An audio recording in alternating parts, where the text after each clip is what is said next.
আসসালামু আলাইকুম। আশা করছি সবাই আল্লাহর মধ্যে ভালো আছেন। বিশেষ একটা প্রয়োজনে মেহেরপুর আসছিলাম, তো দেখি মেন রাস্তার পাশেই আপনার হুট করে চোখ গেল যে মেহেরপুরে বাণিজ্য মেলা হইতেছে। তো অনলাইনে আমি দেখছিলাম যে মেহেরপুর বাণিজ্য মেলা হচ্ছে, আসলে কোথায় হচ্ছে এটা আমি এক্স্যাক্টলি জানতাম না। তো ভাবলাম আসলাম যখন একটু ঘুরে যাই। তো খুবই সকালে আসছিলাম, এই মোটামুটি 9টা বাজে। তো দোকানপাট টুকটাক খুলতেছিল এবং জনগণের ভিড় ছিল খুব কম। তো ভাবলাম যে আমি একা দেখে কী করবো, জনগণকে একটু দেখাই যে আসলে মেহেরপুর বাণিজ্য মেলায় কী পাওয়া যায় বা বাচ্চাদের কী কী রাইড আছে এবং এখানে কি কি পাওয়া যাবে সেই সব বিষয় দেখার জন্য ভাবলাম যে শর্টকাট একটা ভিডিও করি।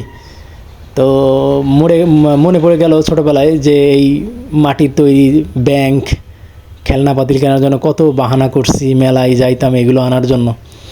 তো এখন তো আসলে সেই ধরনের সুযোগ সুবিধা হয় না, আর সেই বয়সও নাই, কিন্তু এইগুলো দেখার পরে বেশ মোটামুটি পুরনো কথা মনে পড়ে গেল।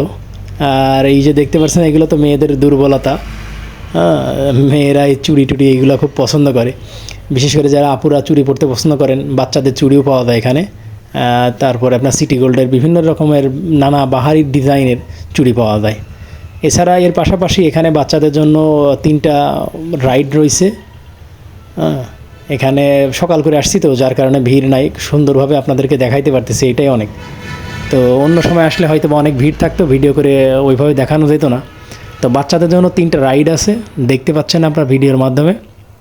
তো বাচ্চাদের নিয়ে আসলেও এখানে বাচ্চাদের সুন্দর একটা সময় কাটানোর ব্যবস্থা করতে পারেন। ভূতের খুব ভয়, হুট করে ভূতের বাড়ির নজর পড়লো। আসলে এই ভূতগুলো দেখে ভয় পাবো না হাসবো বুঝতে পারি নাই। যাক, আপনারা কমেন্ট করে জানাবেন আপনাদের কি এই ভূত দেখে ভয় লাগতেছে না হাসি পাচ্ছে। তো হয়তো বা হরর কোয়ালিটির কিছু আছে, বাচ্চাদের নিয়ে গেলে ওরা এনজয় করতে পারে। আমি জানি না সঠিক, আমি এখানে ঘুরি নাই। তো এছাড়াও এখানে আছে আপনার শেরপুর বগুড়ার বিখ্যাত সার্কাস, আপনার বিভিন্ন ধরনের খেলা এখানে দেখায়। তো এখন তো অফ রয়েছে, সকাল করে আসছি যেটা বললাম, তো যার কারণে দেখতে পাইনি। তবে এখানে সার্কাস হচ্ছে, যদি কেউ সার্কাস প্রেমী থেকে থাকেন, সার্কাস দেখতে ভালো লাগে, তো এখানে মেহেরপুরের বাণিজ্য মেলা আপনারা দেখতে পারেন। এছাড়াও এখানে বেশ কিছু খাবারের দোকান আছে, আর অধিকাংশ লোকজনই সব ঢাকা থেকে আগত। বাচ্চাদের জন্য আরেকটা রাইড রয়েছে, ড্রাগন রাইড। তো এখানেও বাচ্চারা এনজয় করতে পারে তাদের সময়গুলা। এছাড়াও এখানে রয়েছে হাঁড়ি পাতিল বাচ্চাদের খেলাধুলা। এছাড়াও রয়েছে বিভিন্ন রকমের প্লাস্টিক সামগ্রী, মেলামাইন, এইসব রয়েছে অ্যাভেলেবেল। মোটামুটি মেহেরপুর বাণিজ্য মেলায় তেমন স্পেশালিস্ট কিছু নাই, মোটামুটি অ্যাভেলেবেল গ্রাম্য যে মেলাগুলো হয়, মেলাগুলো যেই ধরনের বাসনকোসন তৈজসপত্র পাওয়া যায় সেইগুলো এখানে মোটামুটি পাওয়া যায়।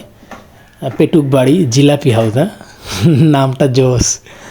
তো আমরা দেখতে দেখতে প্রায় আমার দেখার শেষ, কারণ এরিয়া একেবারেই ছোট হইতেছে, এটাই অনেক। যারা অনেক দূর দূরান্তে যেতে পারেন না, কাছাকাছি একটু চিত্ত বিনোদন ঘোরাঘুরির দরকার ফ্যামিলি নিয়ে, তো তারা আসতে পারেন এখানে, ভালো লাগবে আশা করি। তো সবাই ভালো থাকুন, সুস্থ থাকুন। আজকের মতো এখানে বিদায় নিচ্ছি আমি, মোহাম্মদ হারুন রশিদ। আসসালামু আলাইকুম রহমতুল্লাহি ওয়া বারাকাতুহু।